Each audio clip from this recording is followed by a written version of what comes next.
বিয়ের পর প্রথম দোল রণজয় এবং শ্যামপ্তির, তাই এক্সাইটমেন্ট অনেক বেশি। যেহেতু বিয়ের পর এটা প্রথম দোল বা হোলি, তাই বাকি আর 5টা বছর থেকে এবছর নিশ্চয়ই এক্সাইটমেন্ট অনেক বেশি, আর অভিজ্ঞতাটাও একটু আলাদা।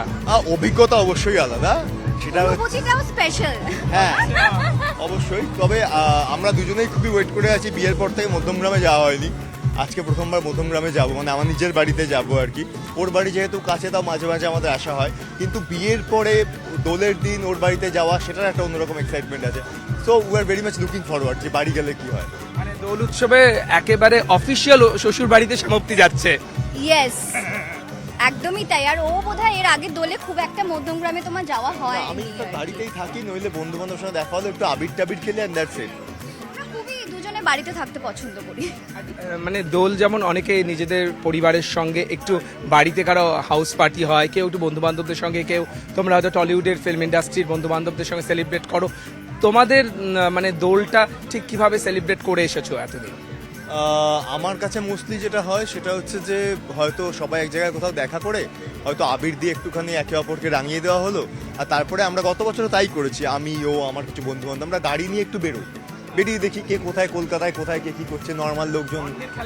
হ্যাঁ, ওইটা গাড়ির মধ্যে বসে, ঠিক আছে, যেখানের মধ্যে আমি শৃঙ্খল অবস্থায় আছি এবং তারা বিশৃঙ্খল, আমার অব্দি পৌঁছানোর কোনো জায়গা নেই, তো ওরা দেখে দেখে বাড়ি ফিরে আসে। ওটা দেখতে খুব মজা লাগে। আমি বরাবরই নিজেকে নিয়ে ভীষণ আমি পজেসিভ। আর পরের দিন মানে স্কুল লাইফে হচ্ছে পরের দিন স্কুল, তারপরে শুটিং এ পরের দিন শুটিং, তো এই রিস্কটা কেন নেব? একদমই তাই। না না, একদমই কোনো চান্সই নেই। করি না, একদম পছন্দ করি না। আমি ওদের খুব ছোটবেলায় একবার কেউ আমার গায়ে দিয়ে দিয়েছিল, তাতে আমি প্রচন্ড কান্নাকাটি করেছিলাম আর প্রচন্ড রেগে গিয়েছিলাম আমি। কালকে শুটিং, কোনো চান্সই নেই। একদম না। আর আরেকটা বিশেষ করে, তোমার এত রঙের মধ্যে দেখতে পাচ্ছ কত রং, তোমার ফেভারিট রং কোনটা, আর যেটা তুমি শ্যামপ্তির গালে মাখাতে চাও? সেটা লাল অবশ্যই, কিন্তু আমার প্রিয় রং সাদা। কিন্তু সাদা রং তো আর সেরকম ভাবে ইয়ে থাকে না, তো খুব খারাপ দেখতে হ্যাঁ, লাগবে। রং খেলার ক্ষেত্রে লাল। রং খেলার ক্ষেত্রে অবশ্যই লাল, মানে ছোটবেলা থেকে আমি সিনেমাতে ওটাই দেখে এসেছি, তো লাল। আর লাল তো এমনি ভালোবাসার প্রতীক, তাই না? হ্যাঁ অবশ্যই অবশ্যই। বলে তো তাই, আমরা বিশ্বাসও সেটাই করি।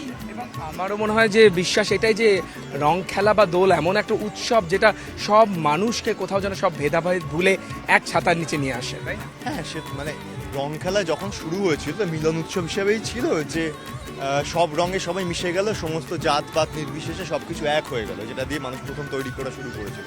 Motive was that. বাট এখন আমরা যেভাবে রংটা খেলি, কিছু লোক এখনো খুব সুন্দরভাবে রং খেলে, কিন্তু অনেক লোকই আছে আমরা জানি একটু বিশৃঙ্খল হয়ে যান।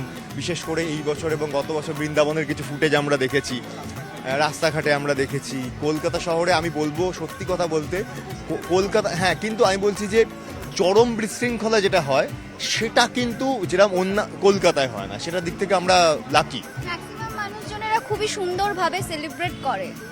হ্যাঁ একদম। এবং শেষ করার আগে আমি বলবো যে রং খেলার যে এত সুন্দর সুন্দর ট্র্যাক বা গান বাজে, তোমার কোনটা খুব বেশি কানে বাজে? মানে রং বারসে হতে পারে, লেটস প্লে হোলি, বা রবীন্দ্রসঙ্গীত হতে পারে। কোনটা খুব রং খেলার হোলির গান কোন ফেভারিট? রবীন্দ্রসঙ্গীত বলতে গেলে সমস্ত রবীন্দ্রসঙ্গীত, মানে যত রবীন্দ্রসঙ্গীত মানে বসন্তকাল নিয়ে আছে, তার মধ্যে অধিকাংশই খুবই রং খেলাকে অ্যাট্রাক্ট করে।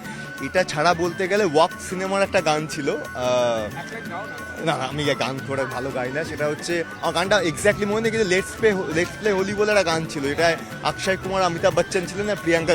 ওটা আমার অপূর্ব লাগে রং খেলার দিনে। ওটা খুব একটা পপুলার নয়, but if you can play that song you will feel that vibe. এবং এরকম পজিটিভ ভাইবস নিয়েও তোমরা আগামীতেও এগিয়ে যাও। তোমাদের অনেক অনেক দোলের শুভেচ্ছা, এবং আজ আমাদের দোল, কাল আমাদের হোলি। একদম একদম। গতকাল ছিল নেড়াপোড়া। অনেক অনেক শুভেচ্ছা। কথা বলছিলাম রণজয় শ্যামপ্তির সঙ্গে, ক্যামেরায় অসিত দাসের সঙ্গে মানস বসাক, নিউজ 18 বাংলা।